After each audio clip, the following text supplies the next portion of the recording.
उपस्थित संसदीय शिक्षा मंत्री माननीय डॉक्टर बी.डी. कल्ला जी, कुलपति प्रोफेसर अरुणा मौर्य जी, कार्य परिषद और विद्या परिषद के सदस्यगण, अधिष्ठातागण, शिक्षकगण, विश्वविद्यालय छात्र संघ के अध्यक्ष एवं पदाधिकारीगण, आमंत्रित अतिथिगण, मीडिया के प्रतिनिधिगण, भाई और बहनों तथा प्यारे विद्यार्थियों, जगतगुरु रामानंदाचार्य राजस्थान संस्कृत विश्वविद्यालय के इस समारोह में सर्वप्रथम मैं इस विश्वविद्यालय के संस्थापक ब्रह्मलीन साकेतवासी श्री नारायण दास जी महाराज को नमन करता हूँ। यह अत्यंत सुखद अवसर है कि ब्रह्मलीन श्री नारायण दास जी महाराज की पहल पर स्थापित इस विश्वविद्यालय का आज चतुर्थ दीक्षांत समारोह आयोजित हो रहा है। इसके लिए आप सभी को बधाई और शुभकामनाएं। मैं इस अवसर पर समस्त उपाधि और पदक प्राप्त करने वाले विद्यार्थियों के उज्जवल भविष्य की कामना करता हूं। मुझे विश्वास है कि वे यहां से सीखे हुए ज्ञान का राष्ट्र और समाज के उत्थान में सदा उपयोग करेंगे। दीक्षांत का अर्थ ही होता है किसी विश्वविद्यालय या गुरुकुल में अध्ययन क्रम की समाप्ति, पर दीक्षांत शिक्षा की समाप्ति नहीं है। यह विद्यार्थी के लिए नए जीवन का आरंभ है। यह विद्यार्थियों के प्राप्त ज्ञान के संस्कार का उत्सव दिन है। भारतीय संस्कृति में संस्कार शब्द का अर्थ ही है शुद्धिकरण। प्राचीन काल में विद्यार्थी जब गुरुओं से शिक्षा प्राप्त करते थे तो वे केवल पुस्तकी ज्ञान ही प्राप्त नहीं करते थे, बल्कि जीवन की व्यवहारिक शिक्षा भी प्राप्त करते थे, और इसी से मन और वाणी में उनमें सुधार होता था। तैत्तिरीय उपनिषद में शिक्षा समाप्ति पर आचार्य की दीक्षांत शिक्षा का उल्लेख मिलता है। शिक्षा का सामान्य अर्थ होता है सीखने की प्रक्रिया।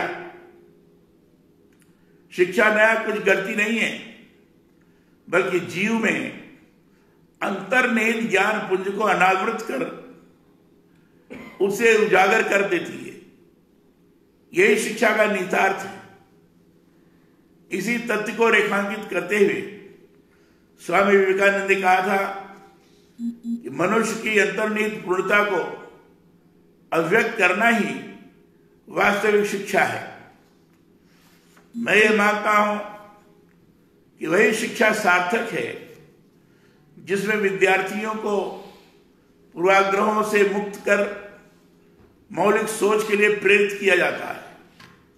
शिक्षा वही व्यवहारिक भी है जिससे जीवन के उदात्त जीवन मूल्यों की खोज के लिए विद्यार्थी अग्रसर होता है। भारतीय अवधारणा में शिक्षा का उद्देश्य मात्र जीविकोपार्जन तक ही सीमित नहीं रहा है, बल्कि ज्ञानार्जन द्वारा व्यक्ति को दिव्य गुणों से युक्त कर इसके जरिए धर्म, अर्थ, काम व मोक्ष के पुरुषार्थ के योग्य बनाया जाता है। संस्कृत तो भाषा नहीं, भारतीय संस्कृति है। हमारा जो प्राचीन ज्ञान है उसका मूल आधार यह संस्कृत भाषा ही है। इसीलिए मैं इसे भाषा नहीं संस्कृत से अभिहित करता हूं। हमारे जो चारों वेद हैं वे इसी भाषा में लिखे गए। वेदों को मैं ईश्वर से लिखित संविधान और ज्ञान के महासागर कहता हूं। प्रसिद्ध माहेश्वर सूत्र के प्रणेता रहे गुरुओं के गुरु महादेव से लेकर भृगु, कश्यप, अत्रि, मरीच, अंगिरा, पुलस्त, गौतम, वशिष्ठ, विश्वामित्र, अगस्त, बादरायण आदि के संदर्भ वैदिक ग्रंथों में ही समाहित है।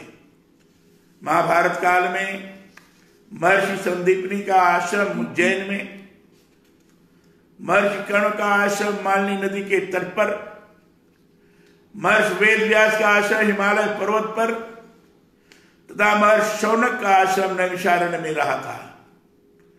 यह सभी आश्रम अपने समय के उत्कृष्ट विद्या केंद्र थे और यहाँ के सभी ऋषि अपने आश्रमों के कुलपति कहे जाते थे। स्मृतियों के अनुसार कुलपति का यह उद्बोधन उन आचार्यों के लिए प्रयत्न होता था जो कम से कम 10,000 विद्यार्थियों का अध्यापन व पोषणादि की व्यवस्था करते थे।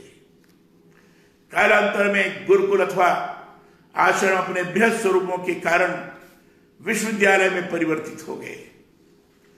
यह विश्वविद्यालय जिन जगतगुरु रामानंदाचार्य के नाम पर स्थापित है, वह स्वयं मध्यकालीन भक्ति आंदोलन के महान गुरु थे।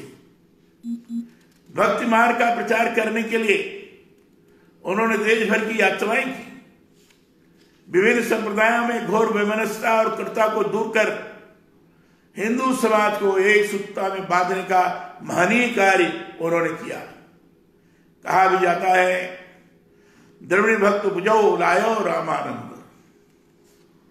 ऐसे महान संत के नाम पर स्थापित इस विश्वविद्यालय में पढ़ना अपने आप में सौभाग्य की बात है। मैं चाहता हूं संस्कृत एवं इस भाषा के प्राचीन शास्त्रों के अध्यापन का ही नहीं, बल्कि प्राचीन भारतीय जीवन दर्शन से जुड़े मौलिक शोध और अनुसंधान का यह विश्वविद्यालय महान केंद्र बने। इस विचार को भी यहां आगे बढ़ाया जाए कि कैसे संस्कृत एवं संस्कृत के प्राचीन शास्त्रों को आधुनिकता से जोड़कर समाज के हर वर्ग, जन सामान्य तक उनकी पहुंच हो।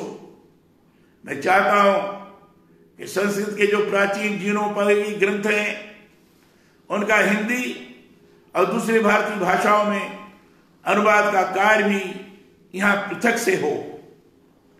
यह प्रयास भी किया जाए कि कैसे संस्कृत के शास्त्रीय ग्रंथों के अध्ययन के साथ ज्योतिष, वास्तु, कर्मकांड, योग से जुड़े ज्ञान को आम जन तक सहज उपलब्ध कराया जाए।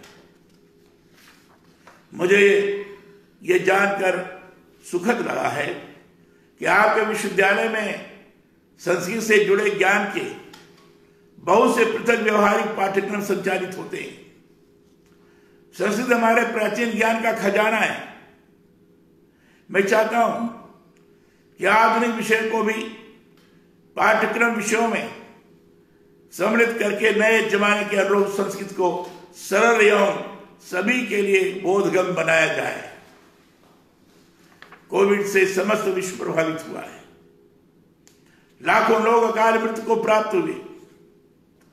इस विकट काल में भारतीय ज्ञान विज्ञान, पुरातन आचार व्यवहार को दुनिया के देशों ने अपनाया। अभिवादन की शैली, हाथ पैर धोने का व्यवहार, आचमन, प्राणायाम, आसन शुद्धि, आहार शुद्धि आदि का आदर सब जगह देखा गया। मुझे खुशी है कि संस्कृत विश्वविद्यालय के विविध विभागों में समाजोपयोगी विषय पर अनुसंधान एवं लेखन कार्य किए जा रहे हैं। चाहता हूं इनमें गुणात्मक एवं संख्यात्मक वृद्धि हो।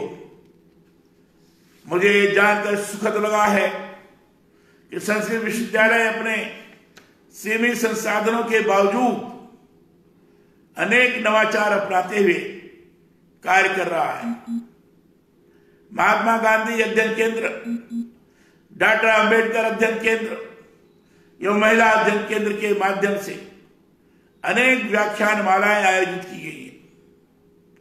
संस्कृत विश्वविद्यालय नए शिक्षा मानदंडों के अनुरूप पाठ्यक्रमों को CBCS choice based credit system के अनुरूप अद्यतन किया गया है।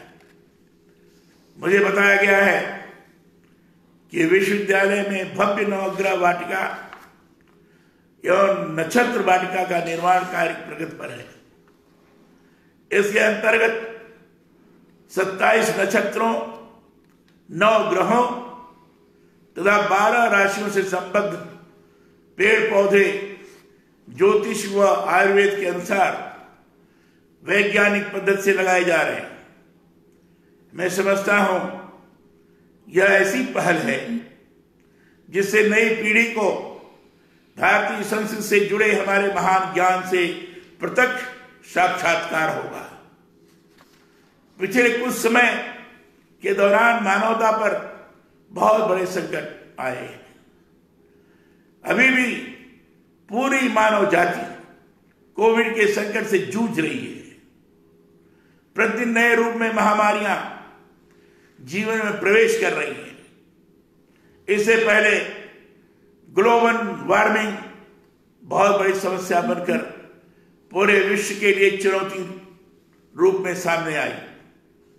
प्राकृतिक आपदाओं और पर्यावरण संबंधित समस्याओं से बचने के लिए वैदिक उपदेशों की हमारी संस्कृति में हमें जाने की जरूरत है।